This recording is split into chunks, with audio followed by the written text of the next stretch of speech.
मीरपुर नाम के शहर में तेजस अपनी पत्नी नीरू के साथ रहता था। पति पत्नी दोनों ही नौकरी करते थे। एक दिन तेजस गांव अपनी माँ के पास फोन करता है।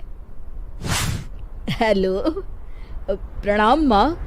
जीते रहो माँ, तुम दादी बनने वाली हो हैं?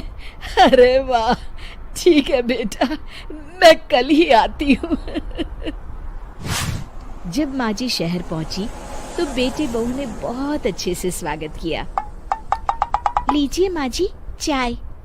अरे गर्मा गर्म पकोड़े ले आओ माँ के लिए। नीरू रसोई में गई और 2 मिनट में ही पकोड़े ले आई।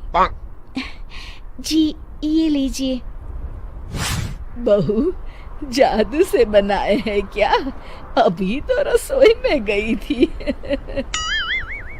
यम्मी। माँ जी, शीला रसोई में पकोड़े तल रही है, मैं बस लेकर आई। हे भगवान, मेरा धर्म भ्रष्ट कर दिया तूने। अब तो गंगा जल से शुद्धिकरण करना होगा। दूसरे दिन, माँ जी मैंने नाश्ता बना दिया है, ऑफिस जा रही हूँ। पर अभी तो घर का सारा काम पड़ा है।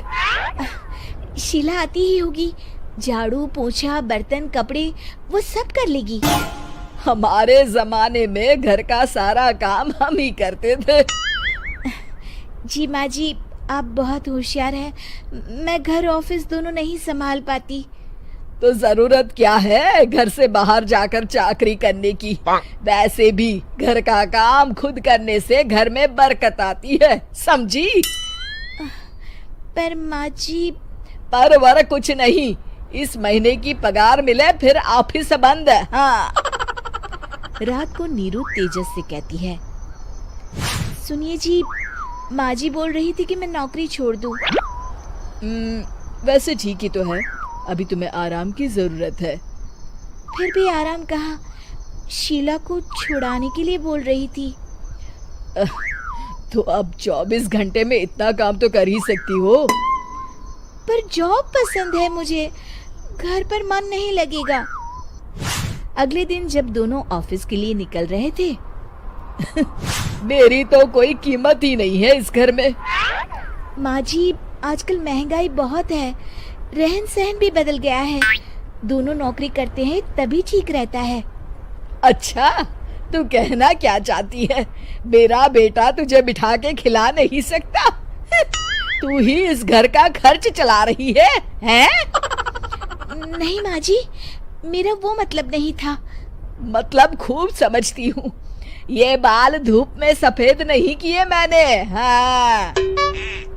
अब तो ये रोज का काम हो गया था। तेजस भी रोज की झिकझिक से परेशान हो गया था। एक दिन उसने कहा, नीरू, वैसे भी तुम्हें मैटरनिटी लीव मिलने वाली है, तो अभी से ही छुट्टी ले लो।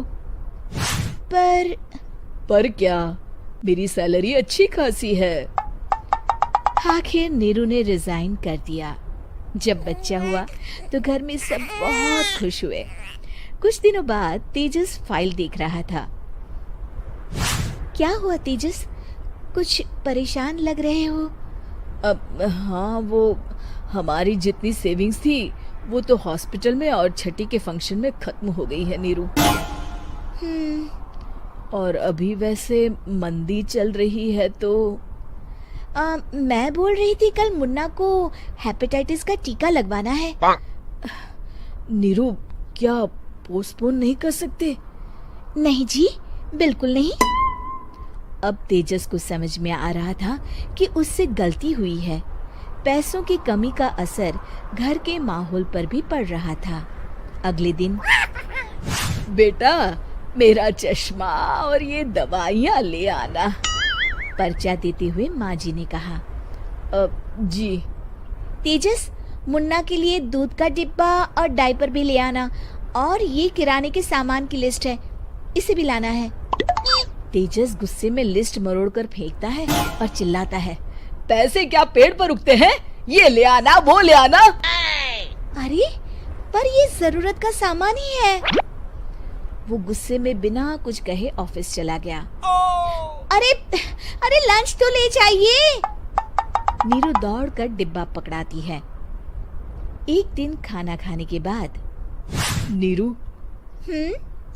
अब तो मुन्ना कुछ बड़ा हो गया, तो अब तुम वापस ज्वाइन कर लो ना जॉब। पर इस रिसेशन में जॉब मिलना बहुत मुश्किल है। ट्राई तो करो। फिर मुन्ना, माँ जी है ना, और एक फुल टाइम मेड भी लगा लेंगे। पर माँ जी, उन्हें तो पसंद नहीं।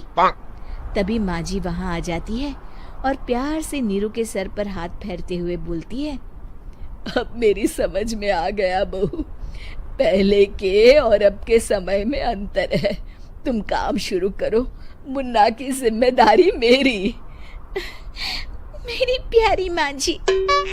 ये कहकर नीरू उनके गले लग गई। शिक्षा, परिवर्तन संसार का नियम है, हमें भी समय के साथ चलना चाहिए। उम्मीद है कि आपको हमारी ये कहानी पसंद आई होगी। कृपया हमारे चैनल को सब्सक्राइब करें और सभी अपडेट्स के लिए बेल आइकन जरूर क्लिक करें। और हाँ, वीडियो लाइक और शेयर करना मत भूलिएगा। Bye bye.